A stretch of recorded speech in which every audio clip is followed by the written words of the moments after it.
Hey there, internet friends. Welcome to another episode of That Nerdy Site Show, a weekly podcast where the team members from That Nerdy Site get together to talk about our lives and all of the nerdy things we love about them. I'm your host, Trevor Starkey, and joining me this week, we have Cameron Abbott. How you doing, Cameron? Hey, what's going on, nerds? It's me, Cameron. What's going on, Trevor? What is going on? We've been nerding out about stuff a little bit before we started recording. This was admittedly our final Patreon early access episode, announcing that as part of year 3 that we're about to kind of launch as we're sitting here recording this. Year 3, we're kind of retire the Patreon, at least for the time being.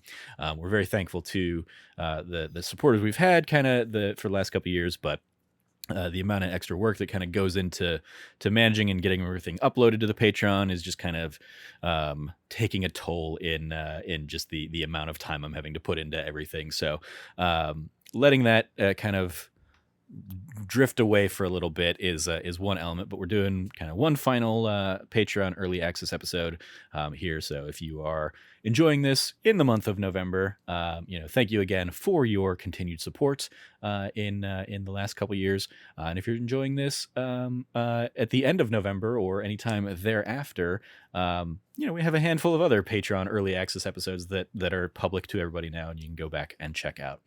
We just did we never really got a good handle on strategies behind managing the Patreon, so it just doesn't really make much sense to kind of keep it going. So I'm just going to kind of take on the cost of managing the podcast feeds and stuff moving forward myself.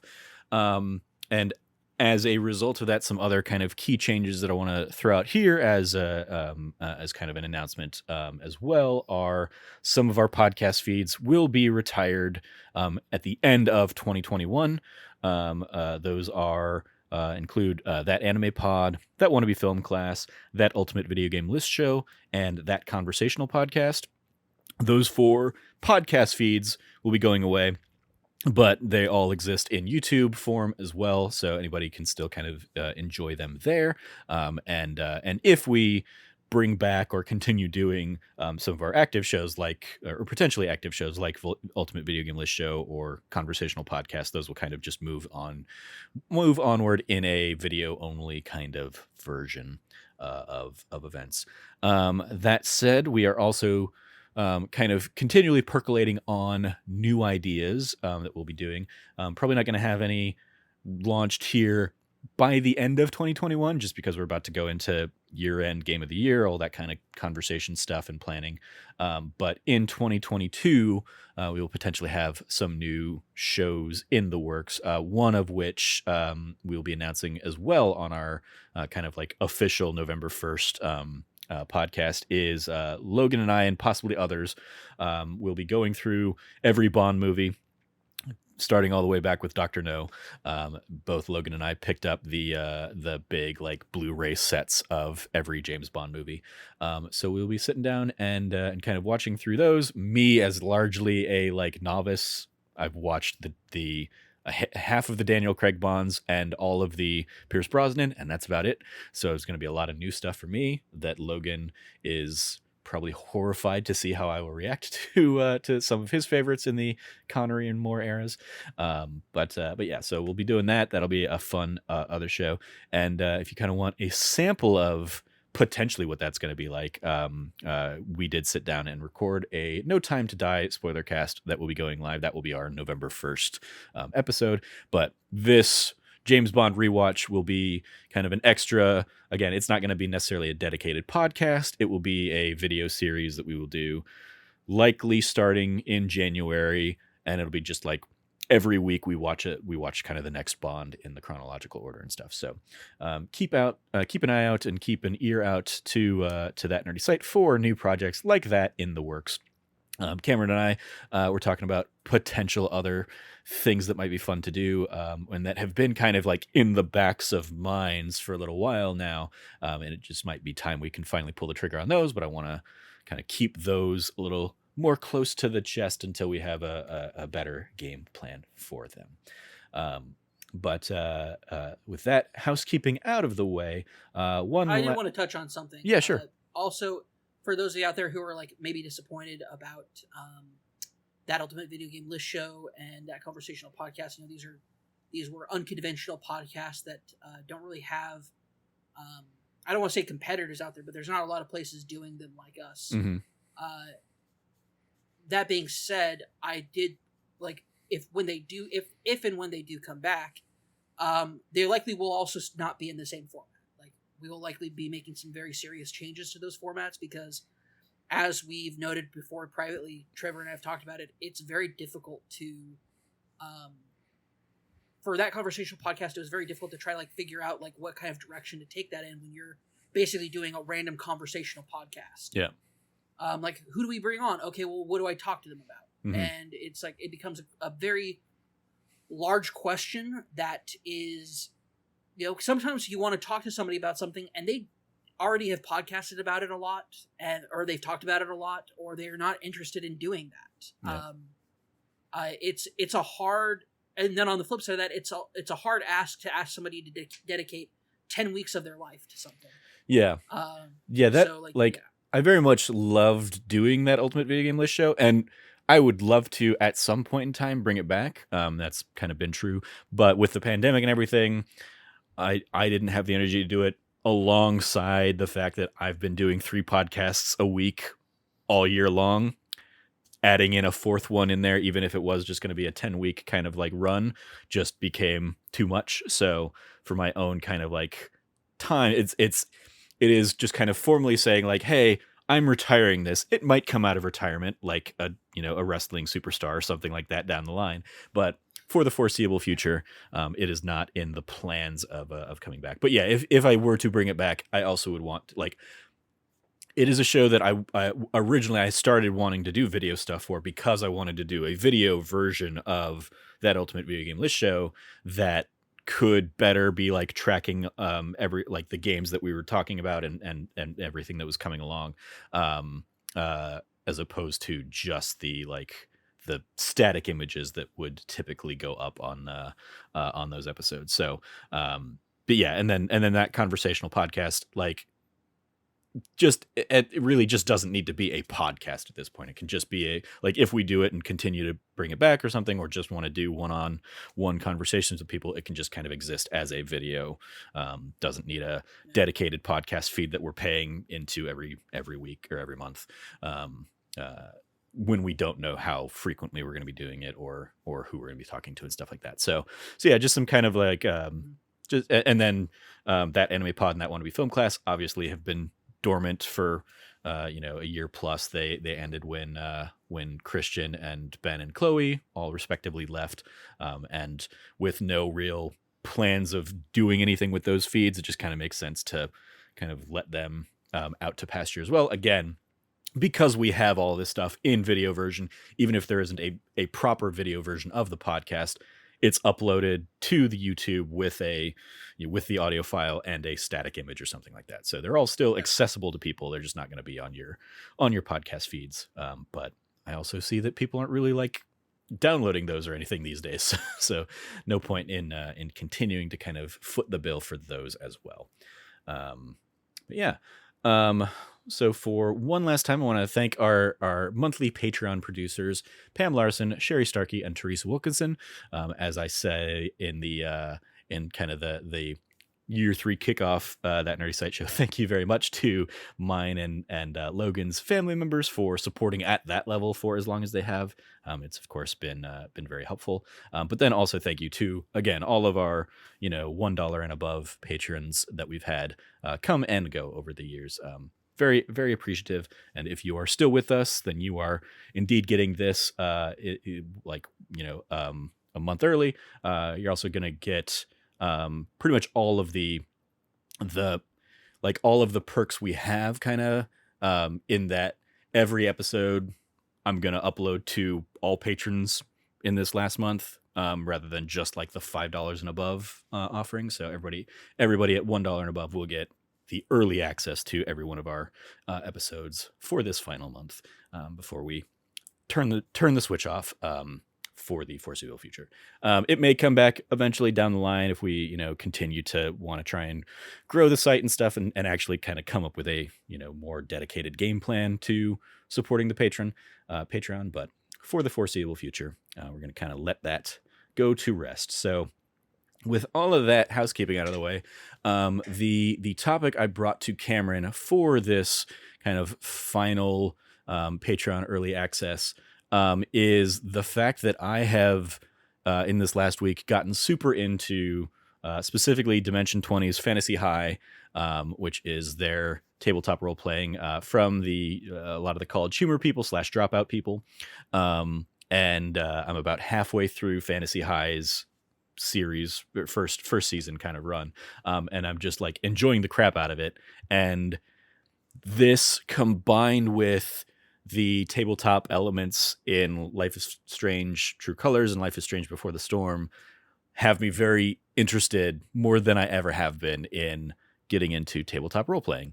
And so I wanted to touch base with Cameron on what I should look into, or what I would need to be like, what are beginning tips for somebody who's getting interested in tabletop RPGs and stuff, because Cameron is much more versed in it than I am. So I'm sure you're talking about, Trevor. I've never played a tabletop game in my life. I certainly don't look like your typical average tabletop game player. I don't have the sculpted physique that one would have if they were to make that a hobby. The type of physical form that you would expect to be at a table at a local game shop. I certainly don't have that. Joe Manginello or whatever is a famed Dungeons and Dragons player, and he was in friggin' Magic Mike. So, like, yeah, he's the like. I mean, yes, don't get me wrong.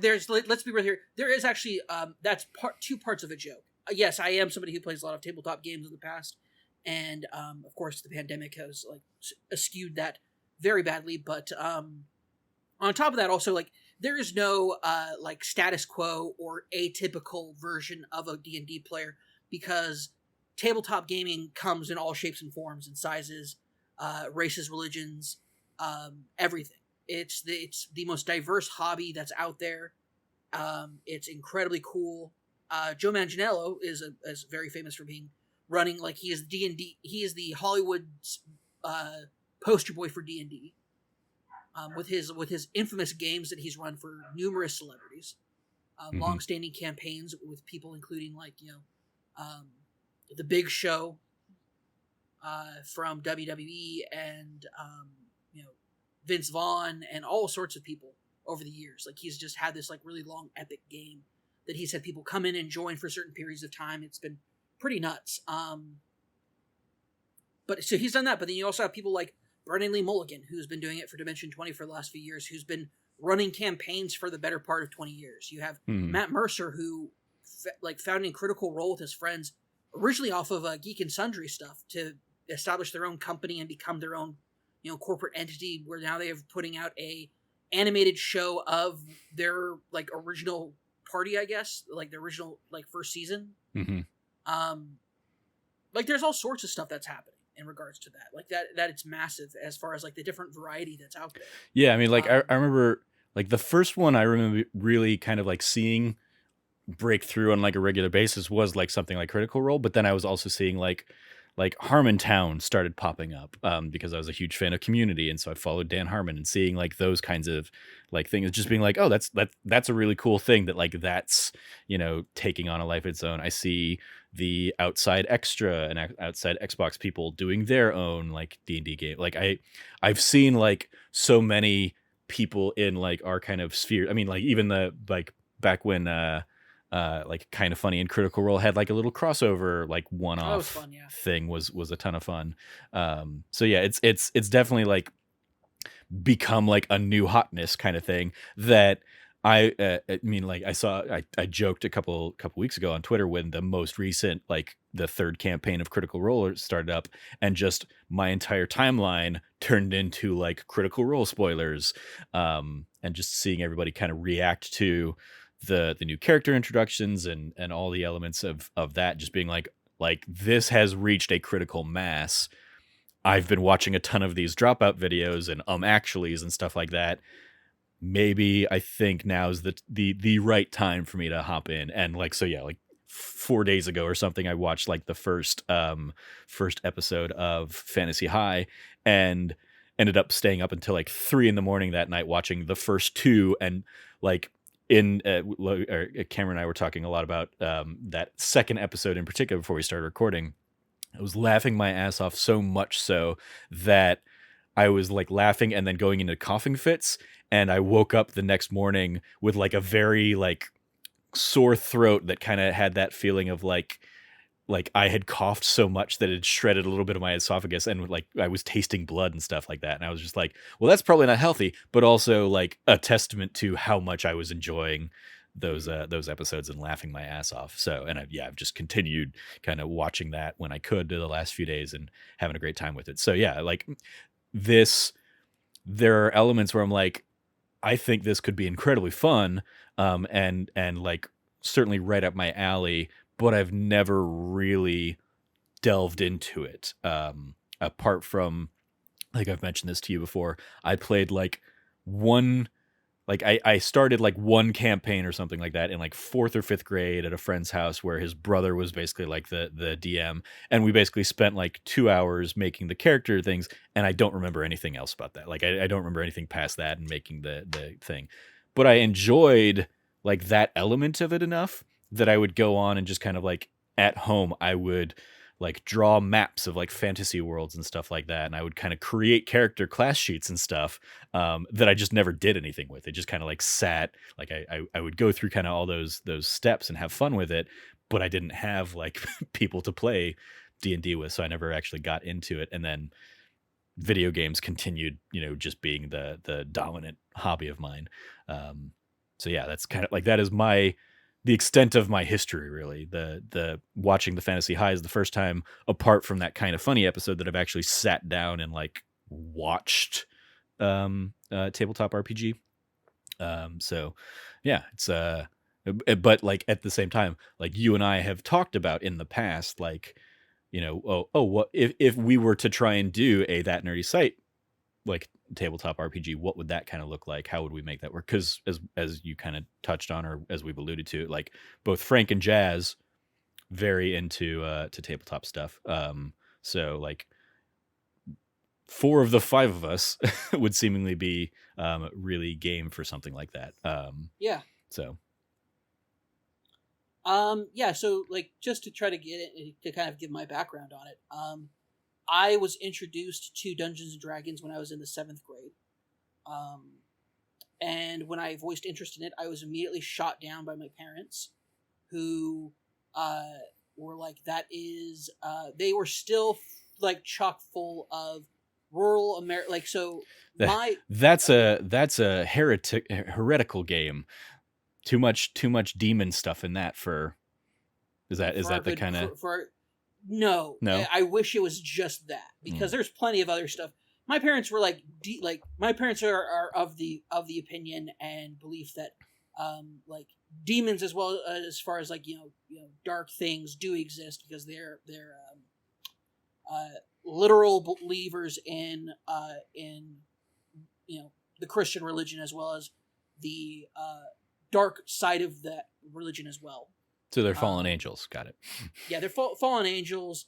Like other stuff like that. Like there is more out there as far as like the spirit. Like I grew up in a very like not just religious household, but a very spiritual household, which I think is what also is like kind of like the saving grace to the religious side of it, because there was never just like it's because the rule, like the book says this. It's like, well, we feel as a family and we've talked about it and prayed about it, and so like that's like the saving.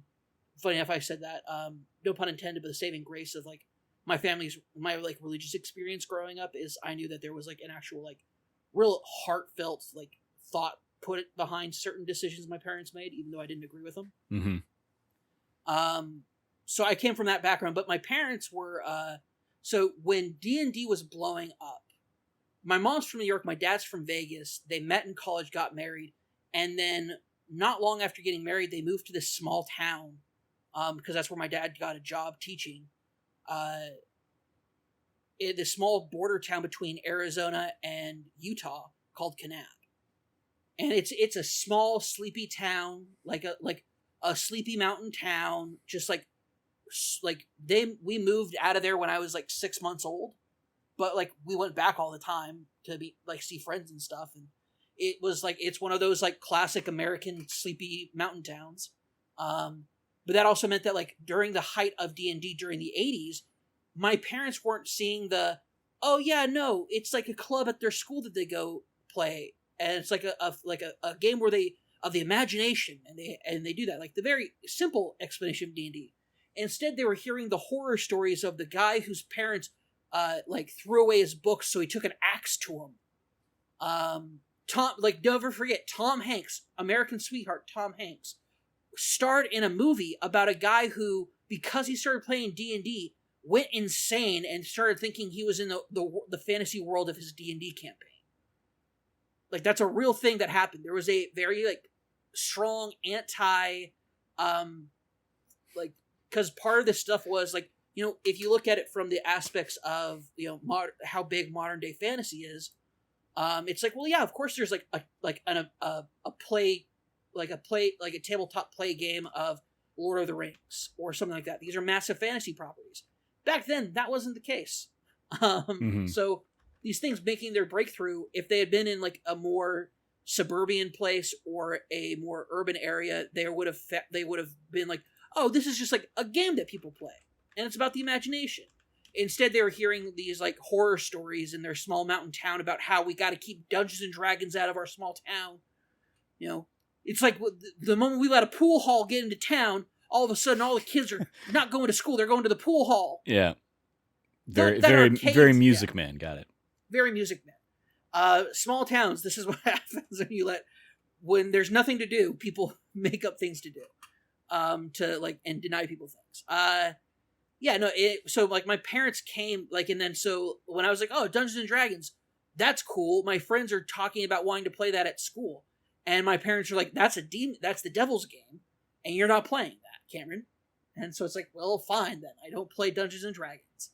So this really cool thing that was like out there, that I knew was out there, that I knew inspired a bunch of stuff that I liked, I was never able to like really get into. And then when I was 16, I met I made friends with somebody at school who basically like helped me contraband my way into my first D&D session. It was he was determined to get me to play a game of D&D. Mm-hmm. Like dead set determined to get me to play it, because he's like, you're really interested in it. You've already made a character sheet. Because like, yeah, of course, making the character sheets is fun. Yeah, even as we're talking about it, I'm thinking back and I'm like, even though I had nobody to play this with, I bought so much dice at the time. I had so many D20s and D8s and D12s and stuff like that. Like I had a collection going that I had nothing to do with it. Like it was just kind of, I had it and I was growing with it, and I would kind of like play campaigns almost with myself, but without actually like, you know, like having any kind of like, because I didn't have any of like the formal like books or guides or anything like that. I was just like taking these ideas that I had in my head and being like, all right, I'm gonna say this guy has like 20 health and here's what I need to do. But I wasn't like factoring in constitution checks or any, like I wasn't doing any of that kind of stuff. Saving throws were not a thing. Like that was like a foreign thing to me until like only just recently really did I start understanding what a saving throw meant. Yeah. But yeah, like I still like I would go into those hobby shops and pick like when I was buying, you know, Pokemon cards or Magic the Gathering cards or something like that, I was getting dice too, and just being like adding to a little collection that I didn't really need. Cool. Yeah, dice are cool, man. I love dice. I have a Persona 4 Dancing All Night pouch that I got with the collector's edition of that game that is filled with dice. Mm-hmm. And I don't mean like, oh, like I have like a bunch of loose dice in there. I have my dice sets in there. I have several dice sets. Yeah. And as well as a couple of loose dice sets that I don't have containers for. Mm-hmm. Yeah, no, like I ended up getting into this game of D&D, and it ended up being only a one shot, but it was like one of the coolest experiences I ever had. I loved it, and we never played again, and I had that craving for D&D for years until I was out of high school, and some kids that I work with at my family's restaurant like we were hanging out working, and it was like somehow D&D came up. I was like, yeah, I played a game of that when I was like in high school. And they're like, oh yeah, no, we've been like, and they told me about these like epic long campaigns that had been run with them. And they're like, yeah, my like so and so's brother's getting back into town, like coming back into town for the first time in years. And he's moving back.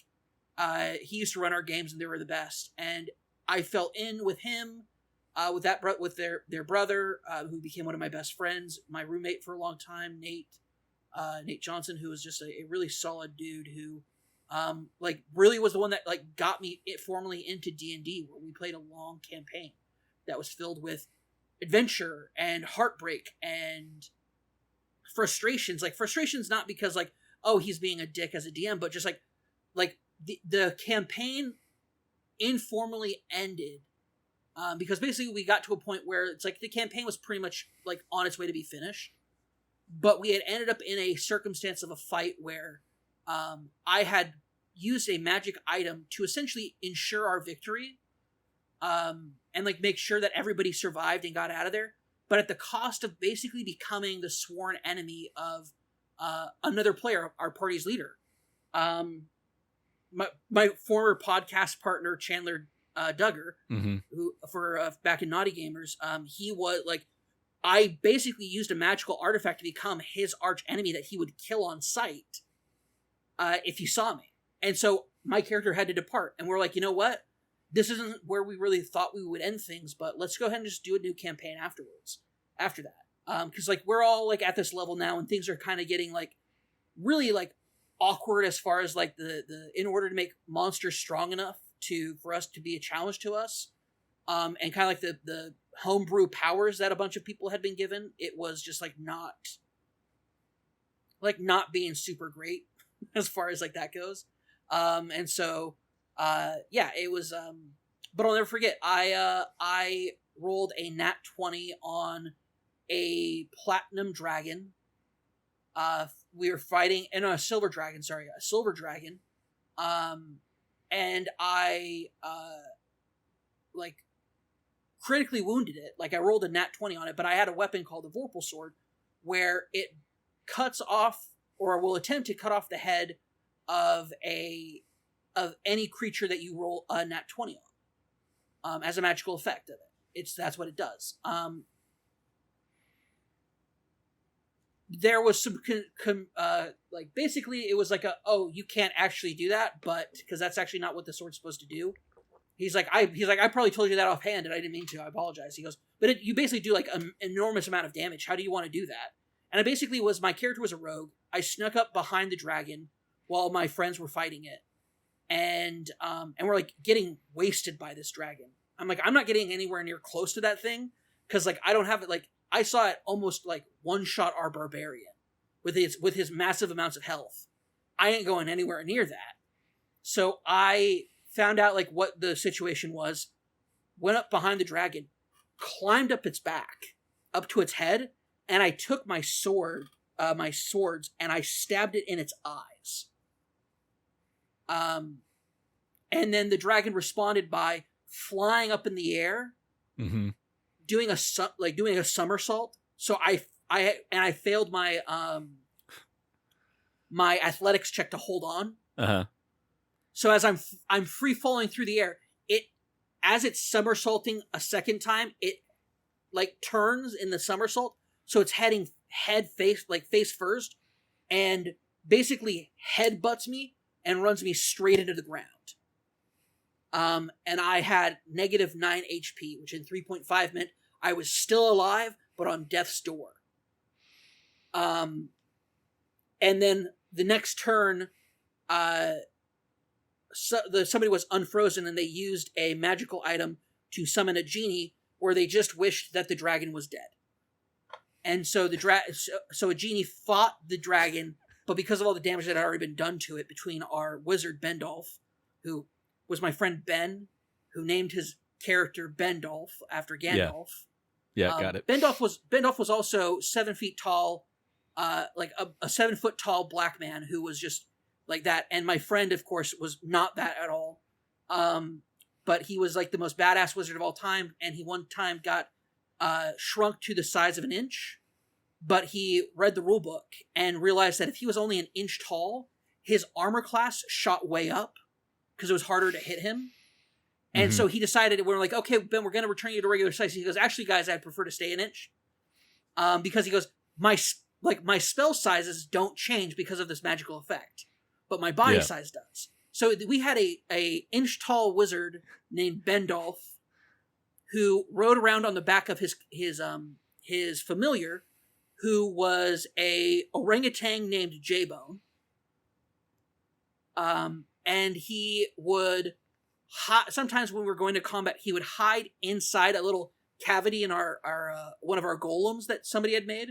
And he would pop out, cast fireball, and he had gotten feats to make it basically take up an entire room, and then he'd go back into the golem, so he couldn't be. So he was basically Ant-Man the Wizard. Ant-Man the Wizard. That's a good way to put it. He was Ant-Man the Wizard. I'll never forget Bendolph. He was the most magical wizard of all, in that he only cast fireball. He took feats just to maximize damage and size of fireball, so he could murder as many people as possible. He was the best murder wizard of all time, and I love him so much.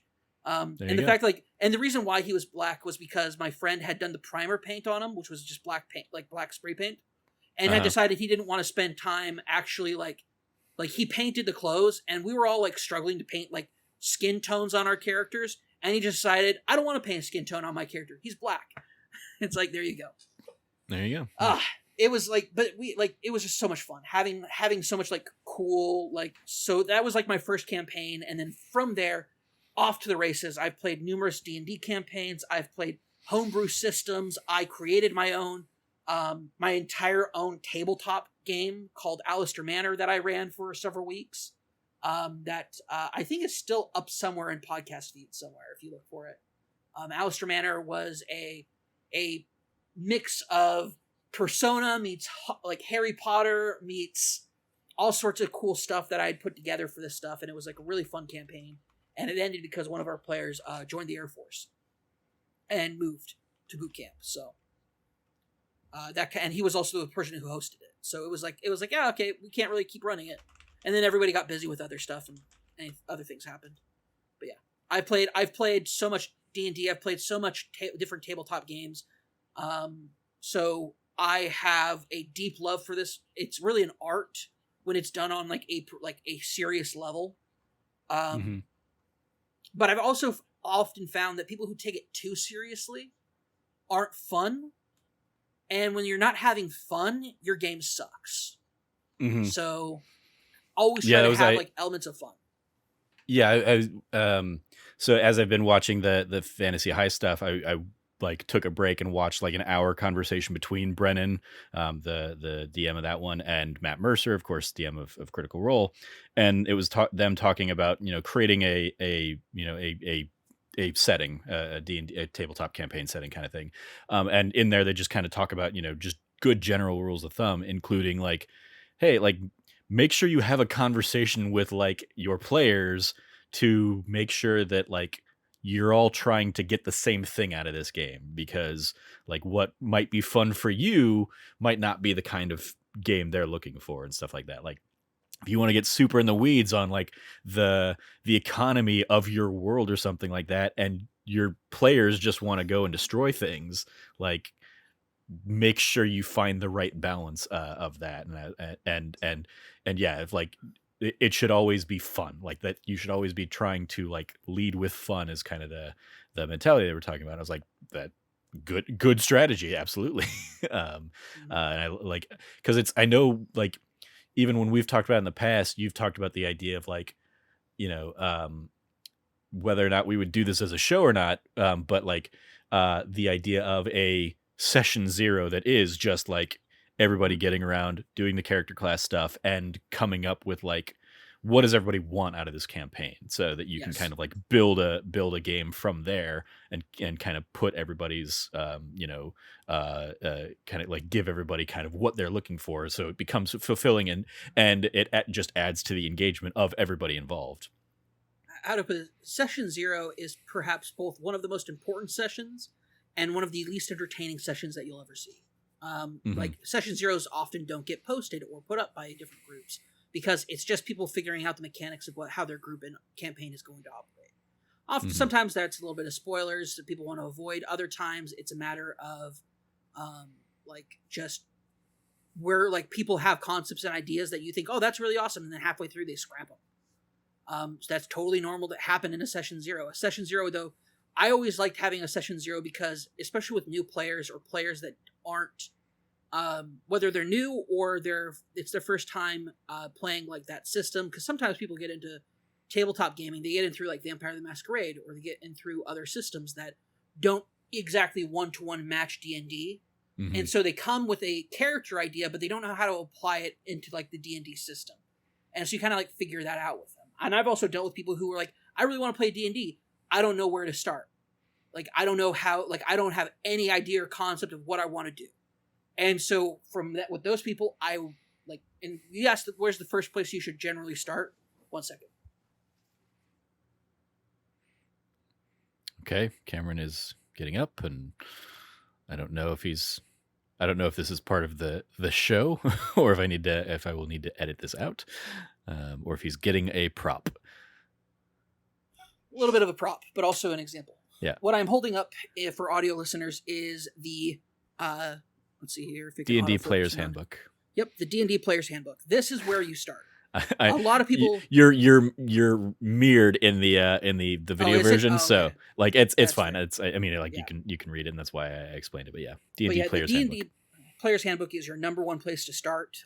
There's a lot of other things you could do. Behind me, there is a box set called the Starter Set. That does not include any of these handbooks, but what it does have is a quick start guide to a D&D campaign.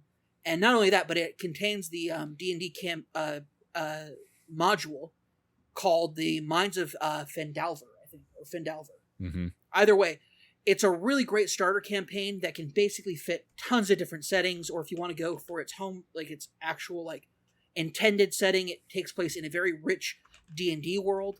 That is the setting of really a lot of like literature and stuff that's been written, as well as like some really deep lore that's already built there for you. So if you are intimidated about DMing and you're like, well, I would rather we just like play in a world of itself, those places do exist in different campaign settings. The Forgotten Realms is what that setting usually takes place in, and which probably the majority of D&D campaigns do take place in some variation of the Forgotten Realms. The Player's Handbook is like, I will literally start things off by being like, okay, cool. Like right off the bat, okay, your race. What do you want to be? Mm-hmm. Do you want to be? And I don't ask like, oh, do you want to be an elf or a dwarf? I say, do you want to be strong, or do you want to be smart? Do you want to be quick? Do you want to be like this character that you're building? Like, what is the primary attribute that you want them, like when people look at them, to see them and think about? Mm-hmm.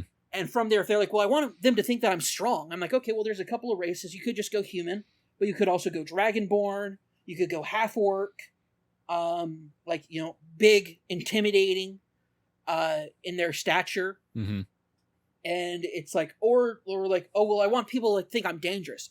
Okay, you could be a tiefling, which is like a demon person. You could be a, once again, half-orc, dragonborn. These things can be, scary as well. Yeah. One of the interesting elements of the conversation that Brennan and Matt were having is the idea of like, the stereotypes and stuff around those classes, and sometimes, making it fun to subvert them, and and so like and not being so beholden to kind of the like official D&D stuff, obviously, as they do their homebrew or module based campaigns or something like that. And because there's an element of like, oh yeah, like if I want to be strong, but I want to be like a strong halfling or something like that, you totally can. Like there's like the D&D system is highly customizable to a point where it's like, yo, you want to be a halfling? Okay, cool. Well, then you can be a halfling fighter, mm-hmm. and you can literally like build your guy to basically be a mini tank, guy or gal or non-binary, just to be a total mini tank, and they can totally take it on. D&D is also such a great place to explore a lot of different things and have commentary about society mm-hmm. and culture in a way that's really great, and like gives you a way of stepping out of reality to kind of explore these things. Yeah. one of my first times really ever getting a better look at communal society theory with things like socialism, communism, etc. is this idea of the community coming first comes from a reading about somebody's D&D campaign, where somebody literally was part of a had a friend that was running a D&D campaign, and they decided on a side thing to run a D&D solo game. Basically, this guy was essentially he didn't know it at the time, but he was helping build the arch enemy and nemesis of the main party. Mm-hmm. And he was quote unquote this lich, right? The party members were looking at him and being told, oh, this is a lich. This guy he entrapped his soul in a phylactery so he would never die, gains unholy powers, and he's this necromancer, and he's animated this he's basically taken over society and this kingdom, and he has all these generals and lieutenants and stuff that you got to fight through, and they fought through it. And then when they finally came to the end, where this one guy who built up this character wasn't a lich. He was a necromancer, but what he had done is this solo player had basically broken a feudal system and implemented basically who's working the fields? Corpses are. Who's tilling the ground?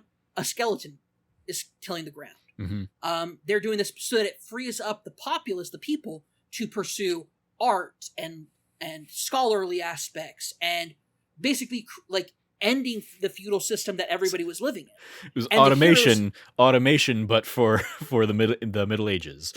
Exactly. And the heroes came in and were like, well, this is undead. These are evil. Mm-hmm. And just was and the people who were telling the hero party that, oh yeah, these are your, oh yeah, it's an evil lich necromancer who yada, yada, yada. They were the displaced nobles who had been overthrown by these populist revolutions led by this necromancer. Mm-hmm. And so they were manipulating the heroes of this party to basically reestablish the feudal status quo. And this guy, he's been doing, his whole focus is doing that. And he's and he decides, I'm not going to become a lich. I'm just going to die. And that's okay. It's okay for a necromancer to just die. And of old age. It's okay. Don't need to prolong your life with any magic or anything. So he's an old man, and he looks out into a crystal sphere, and he sees that all the work he's done has been undone.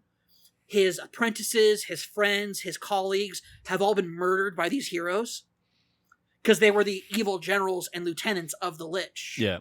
And he this entire thing, and he's crying and weeping. And finally, the heroes party comes to them, and what they find is just an old man dying in his bed, crying in tears. And they're like, but you were an evil. And he goes, I wasn't an evil lich. He goes, I used necromancy, and was that bad? Sure, but and then he explains to the party everything he did. And at the very end, he goes, and now you've ruined everything. And then he dies. His character dies. He says, tell your players that my character died after he told them that. He gave him a monologue. And he had talked to his friend, and his friend said that is the reaction that those players had was one of the most satisfying things he's ever seen as a DM. Because this party was bamboozled by society, by the expected societal norms. You can explore these really cool stories and subplots in tabletop games, and there's entire archives on the internet filled to the brim with them. Mm-hmm. Incredible stories, whether it's stories about gods or whether it's a story about guardsmen. The guardsmen of there's a party where they're just guards in a city. And it's one of the best series that you can find on D&D green text on Reddit. There's so many really cool and awesome things in tabletop that you can do as storytelling, and I honestly think it's one of the best ways to do it because it's collaborative storytelling. Mm-hmm. You're building off of each other. I don't there are some people who are yeah, I played a game where it's just me and my DM, and I'm that's fine, but at that time, why aren't you just playing a video game? I want to play with people I know, people I don't know. I want to bounce ideas off of. Trevor, I've gotten kicked out of a D&D group. I'm not surprised by that, but you want now the reason I was told, but the reason why I think are two different reasons. The reason I was told is I was told I broke a chair, which I did. The chair, I put my full weight on it, which admittedly should not have broken the chair, but the chair was also old and something of an antique. Mm-hmm. and was like a sentimental thing to one of the players' husbands, and it was a whole thing that I've been told was a whole thing. I kind of don't believe it, but at the same time, I could see it. And so for that reason, I've never like made a stink about it or brought it up or anything at all. I understood if you get kicked out of a party, you just got to kind of take that in stride. You got to like look back and think, okay, well, what were my attitudes? In the time since then, I've looked back and I didn't realize it, but my character was on a trajectory for a lot. Like he was becoming more and more violent. He was becoming like the camaraderie he had built with his party had been deteriorated since he found out something about his warlock pact and his patron, and like the tying into everything. On top of that, also like kind of like the secret history of the world. Like he had lost a lot of faith in the systems of that they were there to protect, and it ended with him. Like I basically got told, hey, like you're out. Like it's like this is the reason why. Like it sucks. I'm like, okay. But looking back on it now, I'm out because my character was really, really turning into like a really dark, like violent, terrible person, who was contemplating some really like not cool stuff. Mm-hmm. And looking back on it now, I'm like, wow, I really like let this character drive himself into like a dark place, like a really dark place. And so what ended up happening is I was like, so what was your plan with my character? And he goes, well, I'm just gonna like kill you off. And I was like, okay, cool. And we talked about it a little bit. And then what ended up happening is, so like the DM's my cousin who's also like a little brother to me, and he got the idea, and I was like, well, I mean, like you could do that, but you could also like, I don't know, you could do more with that with this character, because there's a lot of potential that we had talked about, like backstory stuff that could still play into stuff. And he goes, okay. And it basically, my character went from being like originally the party's like strong, like a big important person in the party, to somebody who was kind of on the outs with the rest of the party, to somebody who was essentially killed off. And this is a particular thing that happened is, cool, my character dies, but he dies in a way where his body, like, before he technically dies, he's thrown into, like, a shadow realm, basically. Mm-hmm. And did you come back as, like, the final boss? I did come back as the final boss. Nice. Not later in the story, either. After they beat the thing that should, quote-unquote, technically be the final boss, mm-hmm. And it was a super hard fight for them because my character wasn't around to help carry the weight anymore. And my character was like a spell slinging swordsman who was like really like cool character concept. Pact of the Blade Warlocks Hexblade Warlocks are super awesome. Anyway, but on the flip side of that was like my character wasn't there anymore, and and so like after they finally beat the boss, they're like, okay, we beat the boss, and then the thing that the boss had come out of that my character had been thrown into broke. And my character returned, but he returned very different. Mm-hmm. He had been in this place for tens of thousands of years. When he died, he was literally like, I wrote out like a very like visceral, disgusting description of how my character got ripped in half. Because I mean, if you're gonna go out like, and you're basically being allowed to like narrate the way you go out, go out with a bang. Yeah, like either go out like a hero, or go out like a like don't just like, oh, snap my neck, I'm a chump, I die. I was torn in literal half, and I asked my friend to describe the like in detail how I was ripped in half and like the visuals of it. Were you horizontal or vertical? Kind of diagonal. Okay. I was like, is he describing like the top of your torso just has the entrails kind of like still dangling or something? Part of it did do that. Yeah. He was basically torn apart at like the shoulder. Okay. And like diagonal down. And so they like it was maybe a bit more vertical than that, actually, now that I think about it. Either way, torn in half. And when he came back, where he was torn in half was like pseudo stitched together by like black shadow. And it's like my character came back as like an end boss, like the end boss. So basically, my character came back with the intention to essentially kill God, and basically like end the rule of like these god kings that like the god ruling family that had established itself, and had been like, because my character prior to that was like preserving that through like assassination and dark means, and he had like lost faith in the whole the whole system. And that was kind of the whole thing. And now he came back like really evil and messed up. And he was going to like do some really messed up stuff that was way worse than the stuff he had proposed earlier, was to stop people from doing terrible things. Now he was doing terrible things to cause even worse things.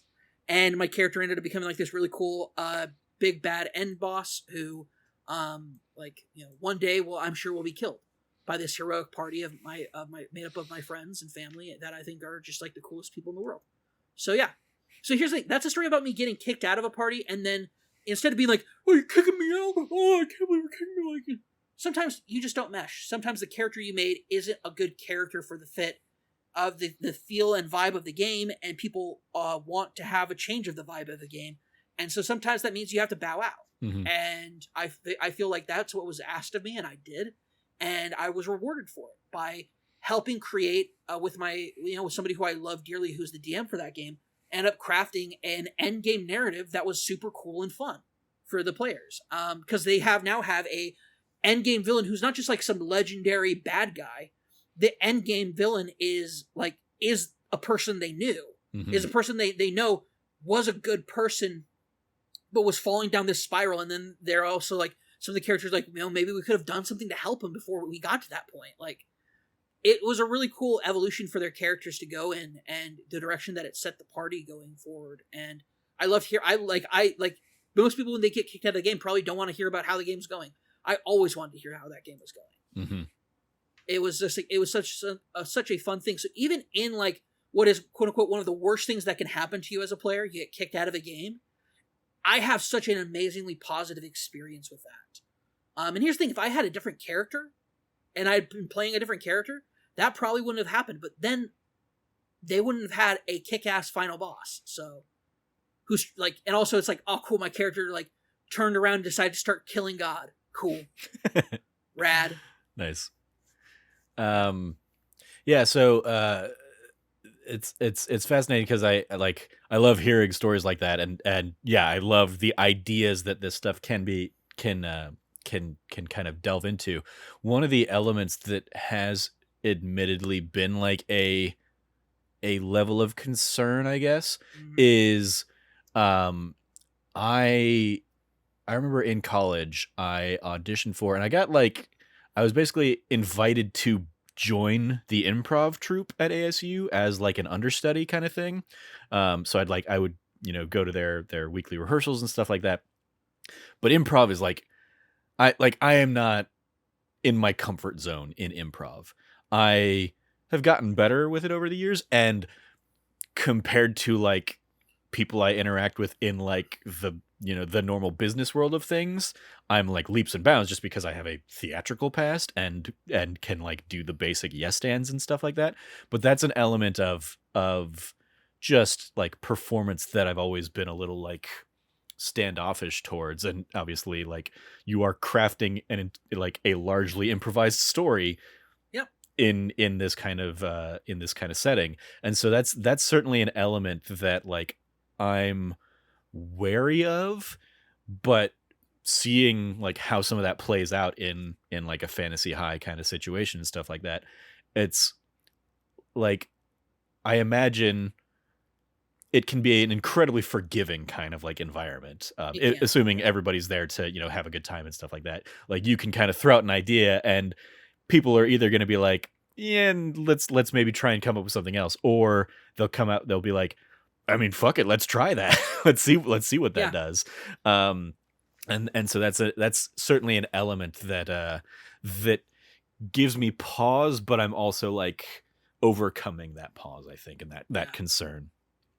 It helps that you're not like there's a massive difference between improving at a D&D table and improving as part of a comedy show. Yeah, like improv. Yeah, that's certainly another element. Like not having to do this for an audience or something like that, and it is just like let's riff off each other in a game versus like I'm trying to come up with the funniest thing that's going to make the people in the audience laugh. Ha ha ha ha ha. Exactly. Kind of idea. It's who you're performing for. When you're at a table, you're performing for the people at the table. Mm-hmm. And they're performing for you, and we're all performing together to create this really fun experience with each other and craft together a fun and joyful time with everybody. Yeah, no, I like honestly for people who are afraid of getting into it because of the improv aspect, don't be. Um, they're like the biggest barrier for entry probably should be all the math you're gonna have to do. There's a shit ton of math in D&D, Mm-hmm. and when I say there's a shit ton of it, I mean like there's like you watch these productions, and I guarantee I'm telling you right now, They're editing a lot of it out. They've edited out so much of it. Yeah. Season 2 of Fantasy High, sophomore year, they did it as a live show, and so there's so much more like math involved Mm-hmm. in what they're doing, and they're like, well, let's measure that out, and Yeah. like there are things about D&D that it's like, yeah, there's a lot of rules and systems to it, but that's also what makes it fun because you get to play with those. Yeah. And then you have some DMs who are like, I don't really care so much about all the systems and rules. I just want to have a fun experience. Yeah. And then you have some DMs who are like, well, actually, the restrictions of the system is what gives color to the world that you're in, and so you can have fun with it. I've seen both DM styles succeed. I really think that a big part of it, and this is kind of like the final part, is make sure you find somebody who can DM. Mm-hmm. Not everybody can DM, but everybody should DM, because being a DM makes you a better player as well. Mm-hmm. Because you start thinking more about your character on the aspects of like how they impact the world around them. A great example of that is the character that I created for that campaign that I got kicked out of. That character was a part of the world. They lived and breathed and were part of the system that was kind of running things in that world, and it allowed me to kind of dig deeper into, well, what happens when this person never wanted to be part of that system, when they think that that system is really broken fundamentally, like at its core, and are now finding out that they thought their end game for how they were going to live their life was going to be one thing, and now they found out that if they don't subject somebody to the same things that they've been had done to them, like there are horrible consequences to that. Like basically, this character had been forced to realize, forced to live in suffering for a higher purpose, and during this journey, finding out that that higher purpose actually isn't a higher purpose at all, and it's barely a purpose at all to begin with. And so when he's trying to figure out what his purpose should be, he takes a really dark turn, Mm-hmm. and ended up being where his story kind of took off from there. Was he gets put into a situation where he is in suffering, and a different and more terrible kind of suffering, for literally tens of thousands of years, Mm-hmm. Forced to endure horrible torture and terrible things. And I loved what ended up happening to that character, even though he's no longer mine. He's now an NPC in the game. Mm-hmm. It's fun to look at that and say, well, yeah, but I also got that character to that point where he was then taken as an NPC. Yeah. And that's, to me, that's cool. You describing that, all I can think of is he didn't have a buddy from Free Guy to talk him out of that. Exactly. 100%. And the only buddy he had, it was he tried reaching out to people, and the other people of the party weren't reaching back to him. Mm-hmm.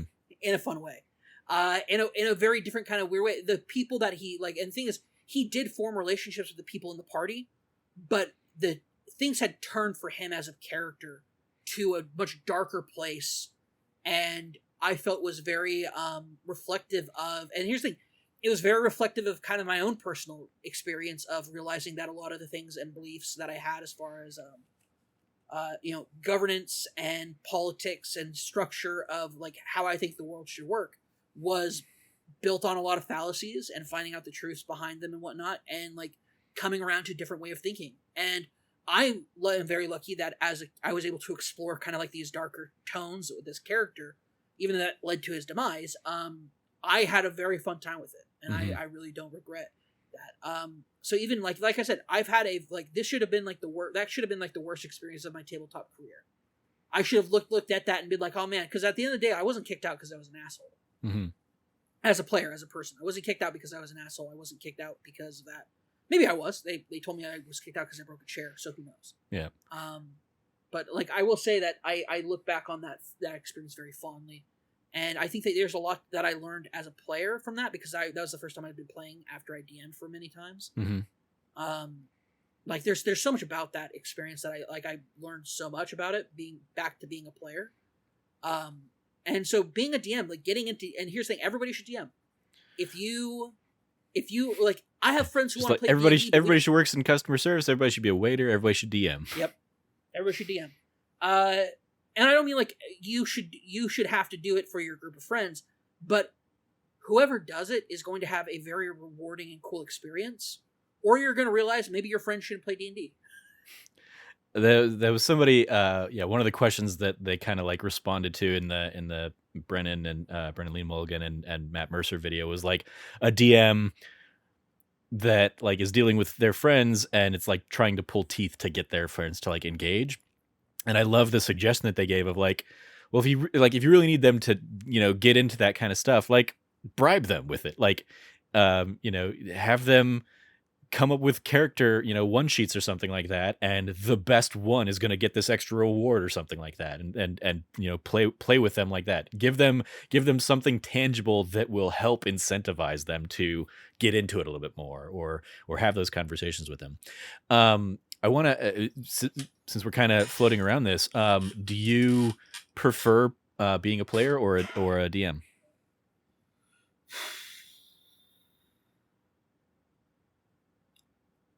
That's like asking me if I like eating food or drinking. Yeah, eating food or drinking water, or Yeah. drinking liquids. There's so much you do as a DM that is a lot of hard work and investment that is just not on the player side of stuff. You're creating a world, you're putting a narrative together, etc. And if you take it all on your shoulders and you don't do it collaboratively with your players, like it's a lot to do. There's some DMs who are like, I want to craft this world for my friends to play in. I don't want to craft this world with my friends or with the people at the table. I want them to go through this journey and experience it, because guess what? There are some players who don't want a world build. And this is kind of where I want to get into was there are so many different kinds of players out there. There are players who play for the system, the game system, to roll dice, to do damage, to be the hero or the class they're playing. They're there to role play. They're not there to explore a world or a story. They want to be told, we're here, where's our encounter, what are we fighting, how are we doing it? And there's nothing wrong with that. That's totally fine. There's a term called murder hobos. Like adventurers are murder hobos, which is the idea that there are some games that are built around basically you are a party of murder hobos. You guys do not have a home. You roam from town to town as vagrants. You find out that there's something that needs to be murdered, and you go murder it. And if there's nothing to be murdered, you think, something's secretly supposed to be murdered. And so they go around secretly murdering things till they find the thing that they were supposed to secretly murder. Or not murder, and then they're told, well, why would we want to play that? We want to be murdering things. As a DM, know your players. Know your players. And even if you don't know your players, have that session 0. Figure out what your players' goals are. Because there are some players who all they want to do is RP. They're playing a diplomat, and the last thing they want to do is actually get into a fight. There are some players out there who want to, and this is kind of like my weakness as a player. The thing I love most as a player is I want to build a base. I want to find and establish a home point, a base. I want to build out said base, and I want to that's what I want to do. I want to and it started because I was observing my friends playing a campaign where they basically got a town. They got put in charge of a town, and then they built a town into a city, and then they built that city into a massive kingdom over the series of things that they did, and it was the most amazing thing that I ever saw, and I've never played it. And so it drove into me a realization that, I love building things. I love taking things and improving them. We need money to repair the wells? Well, let's go out on an adventure and earn the money to come back and then repair the wells. I love that aspect of it. I love it so much. And the thing is, you can find other players who like that as well, and then your entire campaign is about you being these really cool adventurers who go out on these missions to improve your community around you. And build up a community. And it's it's such a cool way to explore, social dynamics and character dynamics. There's some, a lot of campaigns go where you're adventurers, and so your reward for completing your adventures, you guys become nobles. Or like, oh, so and so married the princess. Well, now he's the king of the kingdom. So what's it like? So people continue to play those campaigns where it's like, okay, our characters are older, in like their 30s and 40s now, and they have children, and like how do you deal with that? Like, what are the aspects of adventure when you have characters that are that much older?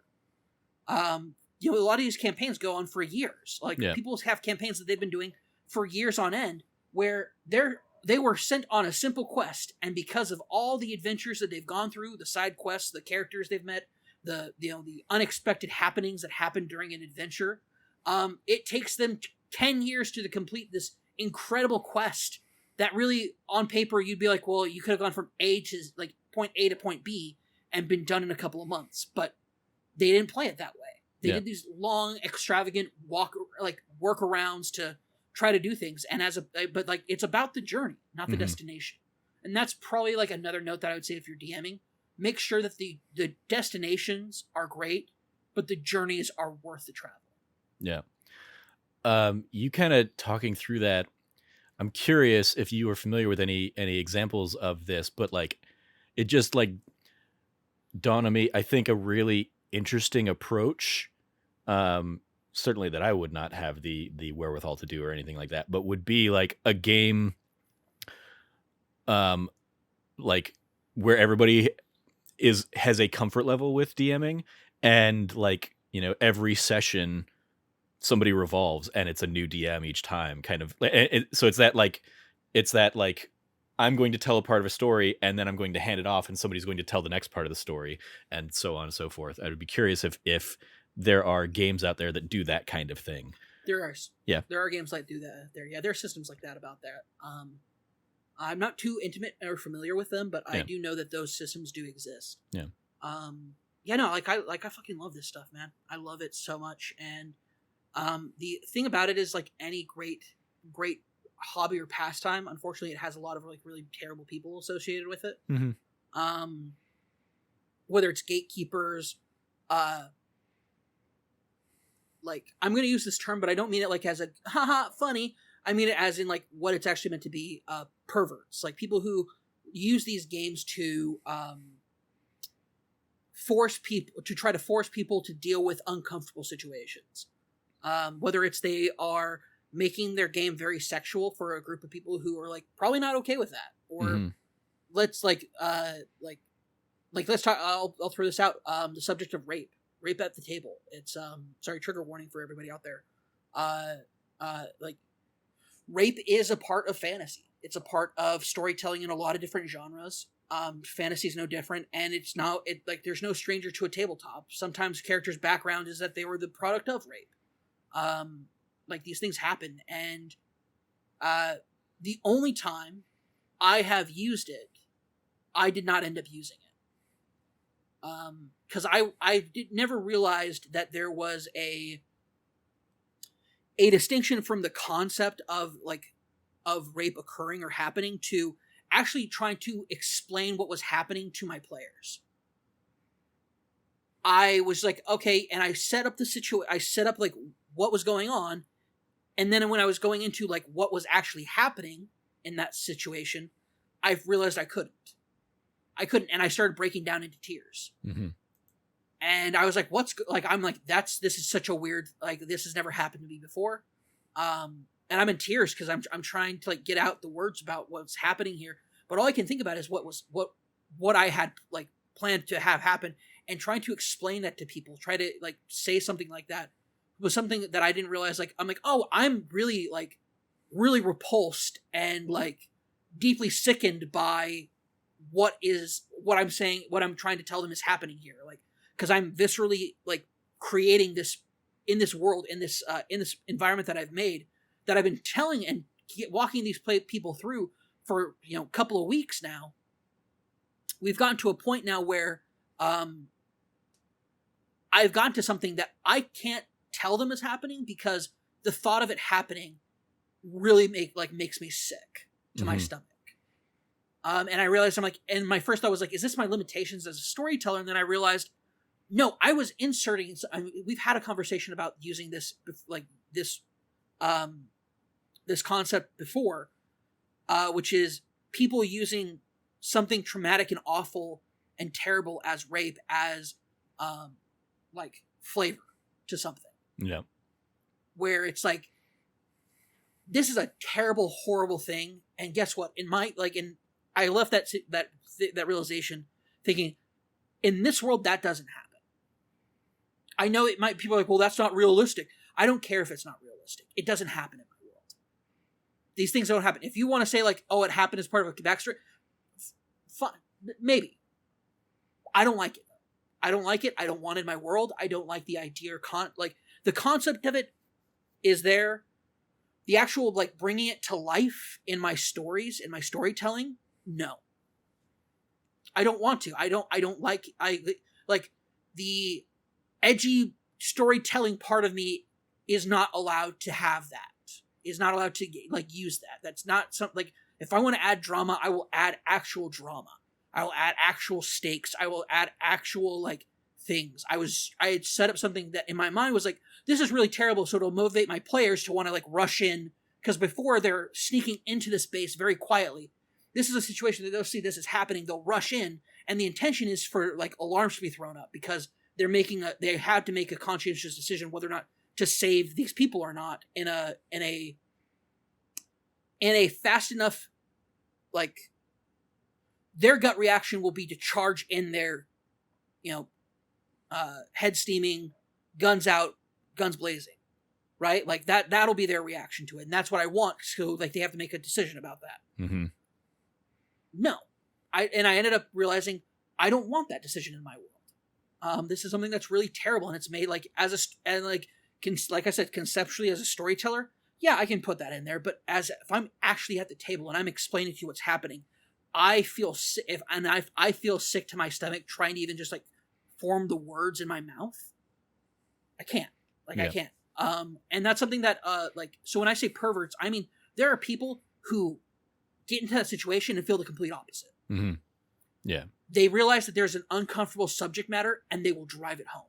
Yeah. They will point it. They will they see the drama and trauma and they want to exasperate it, whether it's as DMs and creating terrible situations, creatures, characters that are just repugnant on every level.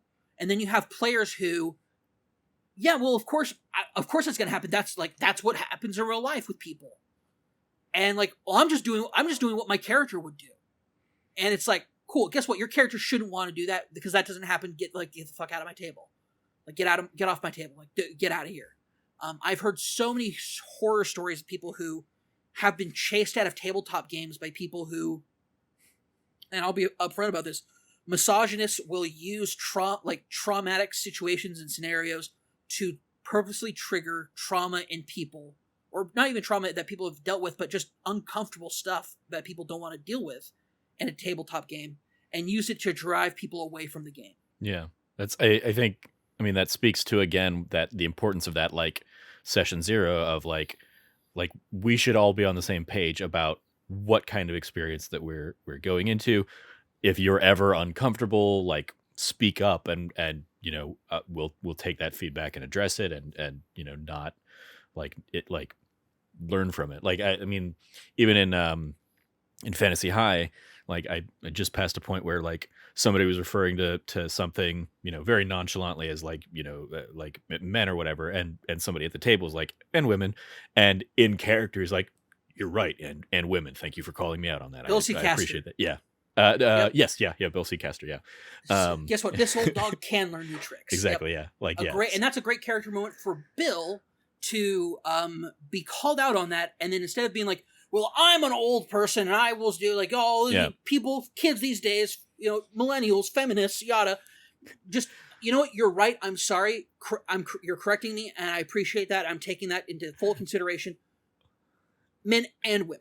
And then I love that he takes it even further. He's like, I've had like elementals and non-binary people in my crew too. So, that's offensive to them as well. But, like, thank you for like highlighting that.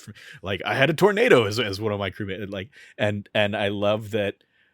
I mean, like obviously that is Brennan is just like incredibly receptive to that. He talks about that in the conversation he had with Matt too, about like being open to that feedback and trying not to be stereotypical and stuff like that, and especially in the in creating those characters and populating those characters with voices like he does, making sure that you're not relying on or over relying on stereotypes, and you're not making all of your bad guys sound a certain way or something like that, or you're not relying on or and if you are going to do something like that, you can subvert something like that. Like he uses the example of he had uh, a class of characters that had like bonus intelligence points, and they all talked like Texans, and the idea was like like stereotypically we don't think of that Texan accent as like highbrow, high intelligence kind of thing, but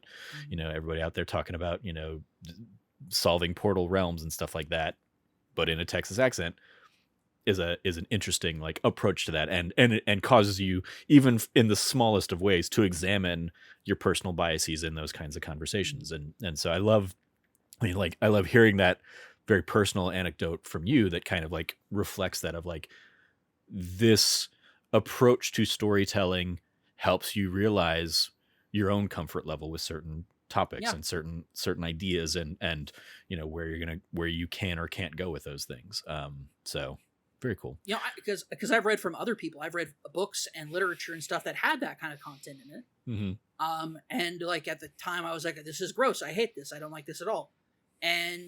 But then as far as like, do I incorporate it in my own storytelling? No, never. Yeah. I mean, it's not something that I want to be a part of it. And here's the thing. If somebody wanted to have that same situation, but take care of it in a mature fashion that I was incapable of doing, or felt like, or just not even incapable, but also just not comfortable doing. Mm-hmm. Like if you because there are ways to approach that kind of content. Yeah. That is good and successful, but it requires several things. One, consent from your players that this is the kind of content and material that we will have at our table. And two, having the own like both communication skill to deliver the information in a way that does not come off as gratuitous and exploitive. Yeah. Because it's really easy narratively to use sexual trauma or sexual traumatic events as drama, as motivation for character building and growth, or like where they come from. Like, when you're the product of sexual trauma, like what does that mean for your character, your entire person's identity? You can explore that and have that be great, and have a really great character out of that. And it just has like they come from like a darker or like a dark traumatic origin. Yeah. And that's fine. But you have to have the emotional maturity at your table, not just for yourself, but also for the other players around you and your DM, to be okay with that being your origin point. Yeah. And it's okay for you to like, oh, well, I had this really great idea and plan. It's like, well, that's cool. And that's totally fine, but it's just not going to fly at this table. And people just need to be okay with that. Yeah. Trauma in general is often a like storytelling narrative shorthand. Like how many characters out there have dead parents and that's their origin story or something like that. And that could be incredibly like an incredibly triggering and traumatic story to a certain person. And so I think they fridge the love interest. They kill off the love interest in order to spur off that. Yeah. So I think in the your particular example, as you were kind of detailing it, it was you weren't putting it in there for that kind of like reason. You were putting it in there to trigger a specific cause of action without really weighing the like actual consequences of that narrative until you were in the moment and realizing you couldn't do it. Like you had made that decision of like this will be something, and I'm using this specifically to get an action out of these people in the same way that like a love interest gets fridged and everybody kind of calls people out on like fuck that like fuck that noise. So yeah, I appreciate that, like the emotional intelligence you had to realize in that moment of like, I'm not going to go through with this. I think it's honestly, it's honestly the best decision I've ever made as a DM, mm-hmm. because it set the tone for like every other DM session I would have going forward. Yeah, it set the tone of one improving away from that, improving away from that scene that I already built to doing something completely different, and trying to still get what I wanted out of that situation, which I actually ended up doing, which was great. It's but like accomplishing your goal. So, for example, I was like, I want this room to be a sort of trap, but I don't want it to be a like somebody stepped past a string or a tether and it caused an alarm to go off. I don't want it to be like a physical trap. I want it to be a situational societal trap. Because I like those. Personally, I like a lot of those more than I like mechanical traps. Both as a storyteller and as a player, I like those situations because do we let this bad thing happen? Because it's like in Deathloop, there's a scene where you can come across a rooftop where there is somebody about to choke out and murder another person. Mm-hmm. And regardless of the situation, both people will want to kill you. And you can get past them and just let that bad thing happen, or are you the person who stops that from happening by murdering the person trying to murder somebody? What's your decision on any of that? And I like those situations more than I like. Here is a box that has the antidote to the poison that you were given. You must solve the 13 locks in different combinations. I don't like that. Mm-hmm. That's a lot of bullshit for a lot of dumbass payoff. I don't care for that at all. But one of the things I think I would want to touch on though is I think that this specific example and instance that you encountered 5 years ago, 5 years from now, could be you could handle it different way. You might get to a point in your storytelling when that is something you want to confront and examine and delve into that again with intentional maturity behind it, as opposed to just I'm using this to trigger in more ways than one another specific action. Because I think there could be a potential for a significant examination like that. But again, you gotta it is one of those make sure you're doing it for the right reasons and not just because it's a cheap storytelling shortcut. And on top of that, making sure that when you are handling it, once again, have consent from your players about the kind of topics that you're going to be covering at your session 0. If somebody says, hey, I kind of want to this campaign to get a bit darker than the ones we've done previously, talk about, well, what do you mean by darker? What kind of themes do you guys want to explore in that aspect of it? Yeah. Because you can there's an entire campaign setting called Curse of Strahd. That's an old school. Ravencroft was this old school campaign in I think 2nd edition.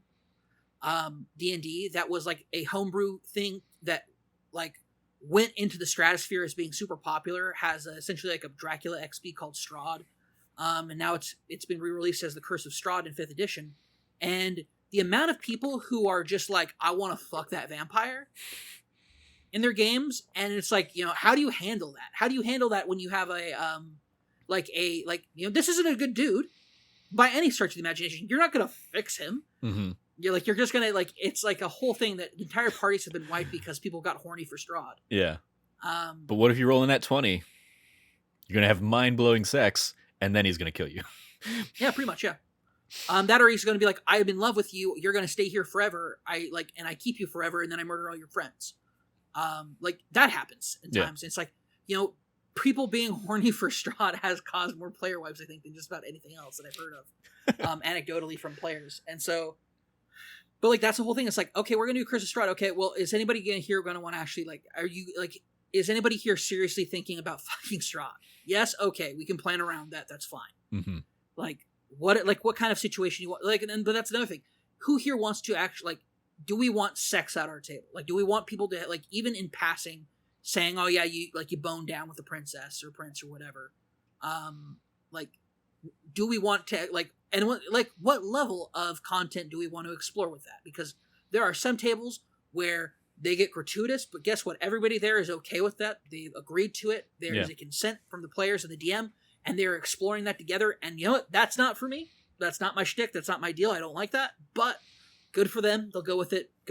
Enjoy. Yeah. but like people who want to run those types of games, and then they have a player who doesn't want to, and then they intentionally throw, like I said, this happens a lot with women who come to play tabletop games.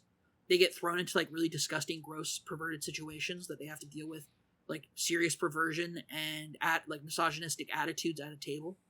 But it also has come up with like trans characters, and like there's a lot of that out there, especially now with modern D&D, with it being so wide and its variety. And additionally, with D&D basically saying going forward, like there will be no more like automatically evil races. Mm-hmm. Yeah. That's a big thing that's changed recently. There's always been an effort to subvert that by DMs. I know I fucking have. Yeah. I've done it plenty of times with different characters and races and stuff. Because it's fun to do that. It's fun to explore the kind of devil's advocate side of traditional fantasy. Like, well, why are orcs evil? Yeah. Like, isn't it kind of fucked up that you have an entire race that's born evil? Like, it's fun to explore those. Or it's like, well, my character's from an evil race, but they're not an evil person. Some DMs are like, okay, cool, we'll roll with that. Some DMs are like, fuck you, no, they're evil. Yeah. The whole chaotic versus lawful, good versus evil, kind of like that whole archetype that has been memed to all hell by now. Like, I didn't realize that was a D&D thing for the longest time.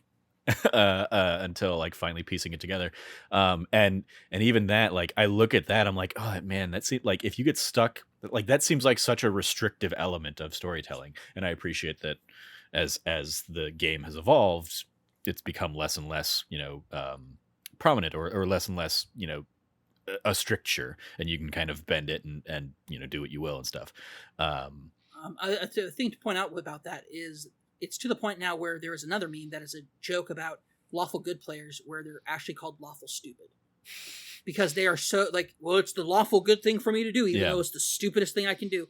Most famously, because early editions of Paladins, had to be lawful good. In 3.5, the rule for Paladins was changed so that they had to be of the same alignment as their god, their patron deity, and that was the case going through 4th edition and 5th edition. They've actually changed it quite a bit as far as paladins. They're no longer like more knight versions of clerics. Clerics are now their own thing. Like they're their own. They can be you can be a soft boy cleric. You can be a hard boy cleric. You can be whatever you want with clerics now. It's great. Paladins are much more about these ideas and concepts of like the concepts and ideas of morality and law, like law and chaos in the universe and things like that. They're much more of a philosophical based class now than it was before, which is why I like it a lot now. Mm-hmm. Paladins are super cool because they got this thing called smite, and they can smite shit, and it's awesome. Because it's fun to be like, I'm gonna angry smite you. Yeah, dope. So very cool. Any closing thoughts on this? I mean, just this conference. It's certainly been a fascinating conversation, even as somebody new to this, and yeah, I love the idea of being able to like explore things you wouldn't be able to otherwise explore. Like, I mean, I've seen you mentioned kind of like trans items and stuff and elements in the game. I've heard Taylor, I've seen kind of stories of people kind of like exploring that aspect in a tabletop game before ultimately kind of coming out and realizing like, oh, like that is who I am, and kind of bringing that into their own world. And I love it's another like the power of storytelling and communal storytelling, and kind of encountering those things together, as long as you are like, you can kind of trust the people that you're doing it with. It's a tabletop gaming can oftentimes be an incredibly important safe space for people to explore ideas that are really about themselves, but they can't, or they are at a point where they're not comfortable exploring that for themselves, so they explore it through their characters. That happens a lot with gender, sexuality. I played on Star Wars, which was the Naughty Gamers KGN Star Wars like tabletop game that we ran for several weeks as a full season. It was a lot of fun. But there is a point where my character was like basically put into a situation where it's like, oh yeah, but like, this girl that you like, I'm playing an older guy, but he's out of college, but this like master's student who's like around my same age, like we've been hitting off, but she's kind of like hanging out with her ex, and it's like, cool. And I'm like, okay, well, I should use both of them. And everybody was like, wait, what? And this is before I'd come out, way before I'd come out. And I explored like a bisexual threesome in a Star Wars tabletop game long before I would have ever in a million years felt comfortable talking about exploring that in real life. Outside of being like using my old trademark, wouldn't it be funny if I, you know, that was the thing I used to do a lot with my male friends to, anyway. Yeah. No, it's, yeah, and like, that's great. That's yeah. That's a much more Cameron version of that story, that kind of storytelling. Yeah, no, but I mean, it is yeah. that element of like there is armor around you in more ways than one, obviously, but because you're doing this as a character, if you do get like too afraid or too overwhelmed by whatever you're exploring, you can always still kind of like hopefully shake that off and be like, that wasn't me, that was the character.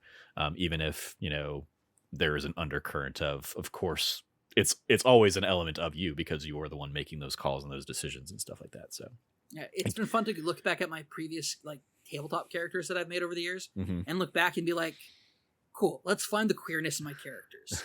And like finding the queerness in a lot of my characters in the past would be like, oh man, like totally didn't see that coming, but should have. Yeah, the like, signs were there.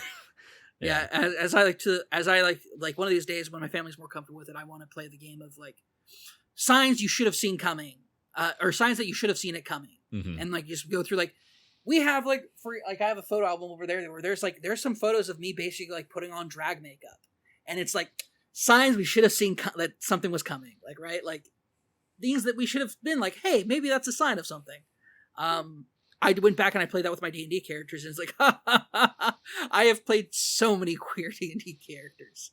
But I mean, it's also kind of like you weren't ready to explore or identify those things until a certain point. So yeah, like in hindsight, you always have the potential to being able to view that lens, but you could have also encountered a situation where like, oh no, like some of those characters might have been completely like not that at all, and whether that was I didn't realize that I didn't realize that I had ace character, like two of my characters, like that are two of my favorite characters that I ever had were asexual characters.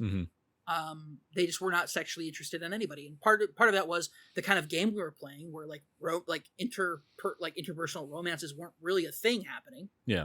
But on the flip side of that, but also like looking at the characters, how they interacted with people, it was 100% like not like they were asexual characters. Yeah. And I look back, I'm like, that's so cool that I played those characters, and I kind of have that realization now. But it's also like finding things that I didn't know about, like parts of myself that I put into these characters for safekeeping in a lot of ways. Yeah. There you go. Like my shisty, terrible insurance adjuster, auditor character from Star Wars, who was an absolute sleazebag douchebag, also had kind of like a bit of like the sexual productivity that is like that I have. I gave that to him for safekeeping, and he used it well in the campaign. And it was fun to explore that with that character. But it's these things. It's like I do see it as like I kind of gave these aspects of myself to these characters for safekeeping, in a way to like protect myself when I was exploring these ideas and concepts. But also at the end of the day, I'm also a player that's like, oh, I get to build a town. Cool. Let's spend the next 10 weeks of me building this town. Let's go. Because that's just who I am. So, yeah. But like if any aspect of what I've talked about tonight in this podcast has like piqued your interest, there is something in this game for you. There is something in tabletop gaming. Because here's the thing: if you're like, wow, D&D sounds like something that's like pretty neat, but I like vampires and modern punk urban fantasy and werewolves and witches and stuff. Guess what? There's an entire series called Vampire the Masquerade, Werewolves, the Apocalypse. Like there's so much really cool alternative tabletop stuff that is just as cool, if not cooler, than D&D in some cases. I bought a book that a rule book called Kids on Brooms, which is essentially a examination and system building up of what is essentially a Harry Potter type situation. Yeah. And that's the idea and concept, like students at a magical school. And it's an open-ended system, and it's super rad. And if I was going to be running a Harry Potter type game, I would use that over D&D. Yeah. So like, there's a lot of stuff out there, man. Cool. There's so much stuff. Explore it. Like, go down to your local game store, talk about your interests with the people there, and if they don't suck, they'll help you out. If they do suck, get the fuck out of there and go to a different place. Go find a forum or something. Not even a forum. Just go to find another store, because if those guys suck, like, let other people know that those people suck too, because people don't want to be around people that suck. Yeah, like immediately, again, going back to Fantasy High, as soon as like that setting got introduced, I was like, oh, this is a really cool spin, because I'd heard the term homebrew because like you and Jazz had mentioned it at some point in a podcast, and that was the first time I'd really heard that phrase used, and even in the moment I probably didn't fully understand what it was, but like realizing, oh, like it's taking the core of D&D and reskinning it for a different setting and a different kind of like different thing. So the fact that this is like, it's all the fantasy tropes of a D&D, but set in like a 1950s, 1960s Americana high school kind of thing. And with a like a John Hughes bent of, you know, these kids coming together, and having to kind of deal with that. I was like, that's a really cool idea, and immediately thought back to a pitch you had kind of made at some point, which I think may have been Alistair Manor that you mentioned. It is like, Alistair Manor, the pitch. That yeah, this like this boarding school kind of fantasy setting, and was like, oh, like it's like that thing Cameron said, and then at that same point I'm like, but this is definitely a few years old. I don't know which came first here. But yeah, like I immediately thought of that and thought of you because, you know, I know, like, because there was also that I don't remember what Alistair Manor was back in 2016 is okay. what I think is when I made it. Nice. But there was also that game you reviewed for the site last year. War Tactics Club. There you go. War Tactics Club. Yep. That like was like had a lot of those kinds of vibes and stuff like that. Sure did, which is why it was so far up my alley. I loved it. That's actually a really fun game. People haven't checked it out. I'm pretty sure it's like, you know, dirt cheap on Steam right now or on any platform, but it's a great little game that's a lot of fun, has a shit ton of heart in it, and it's just it's a roaring good time. People should play that game. Yeah. Well, thank you, Cam, for sitting down. And just nerding out about this, like about Fantasy High and stuff for me for the hour before we started recording or whatever. But then, yeah, thank you for this last kind of hour and a half insightful conversation into the topic as kind of our send off Patreon early access episode. You know, I definitely think in some form or other a tabletop game will be in our future, whether we end up turning that into any kind of content or not, I don't know. But like, I definitely am interested in hopping in and sitting down, and you know, checking this out with you and some of the other team members and stuff. So, cool. Well, that is going to wrap up this episode. Thank you for joining me. Let's go around the metaphorical table with any plugs we might have. You can follow Cameron Abbott at Rev Cabot. Anything you want to give a shout out to there, Cam? Yeah, please look forward to our new show, Bonding Over Bond, is what I assume the title of the show is. We haven't come up with any titles there yet, but I'll certainly throw that bonding show, that bonding experience.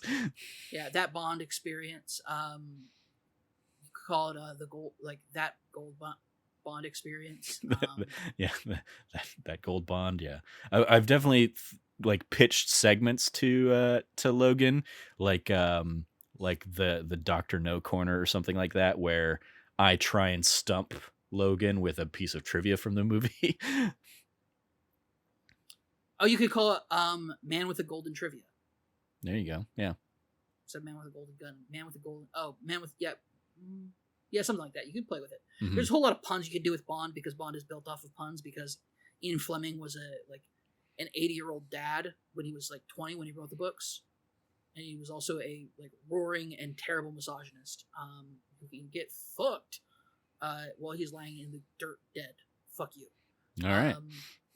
I have very strong feelings about Ian Fleming, even though I really like like I was somebody who's like, I love Bond. Bond's the greatest thing in the world. And then as I got older, it's like Bond is horrible. Like there's a horrible like era, like legacy of misogyny attached to this property.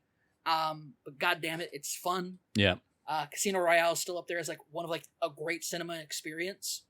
Because they take a Dan Craig does such a great like re-examination of Bond as a like why he womanizes and like what's behind that, and there's a whole like it's the reason why Vesper Lind is still one of the best Bond girls of all time. Mm-hmm. Let me rephrase and let me put it that there's something called a Bond girl. Yeah, like that alone should tell you enough. That's definitely one of the conversations we had is like how like like what are the things we will rank as we go through the series? We'll rank, of course, the movies. We'll rank, the villains. We'll rank the gadgets, and then like immediately, I'm like, I do not want to do a ranking the Bond girls aspect because as two guys on the show, two white guys, two whatever, like it's like that's just dude, that's two straight white guys uncomfortable. on that show. Yeah, that's not a thing I want to be putting out into the universe. So we'll figure out some like we'll find some other better way to like approach those elements of the show. But yeah, two worst people ranking women, two straight guys on a James Bond podcast. yeah, no. I thought that was like a personal like Trevor and Logan are the two worst people in the world to be ranking women, and I'm like, just two. No, there are way worse people than us. Thank you, but also, yeah, we should not be doing it. Two straight white guys on a Bond podcast is the worst people you should be asking. The last people should be asking, how would you rate women? Well, let's look at the Bond girl show. Yeah.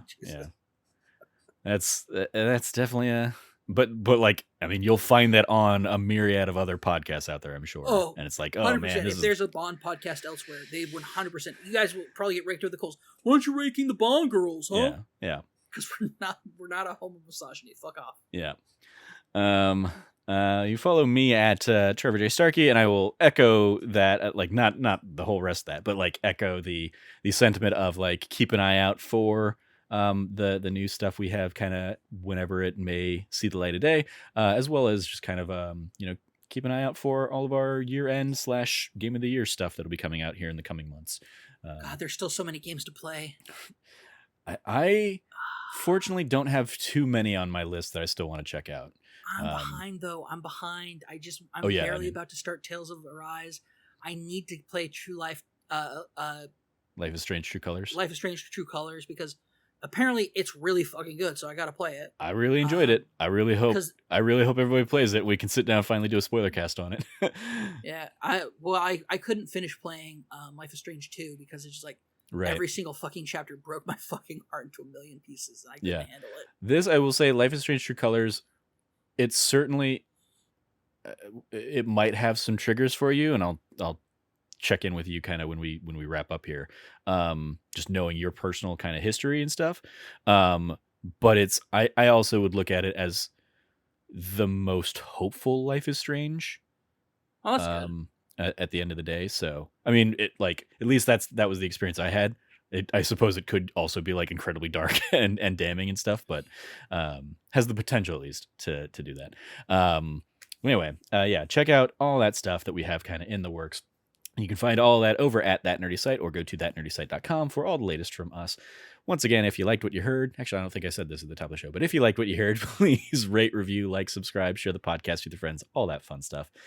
Thank you for listening. Once again, if you've been a Patreon supporter and been one of the people who got to see this or listen to this episode early, thank you for your support over the years. We hope you'll continue supporting us, just not in a financial way. We'll foot the bill from here. But thank you for listening. As always, stay nerdy and be good to each other. Bon voyage. All right, that was new.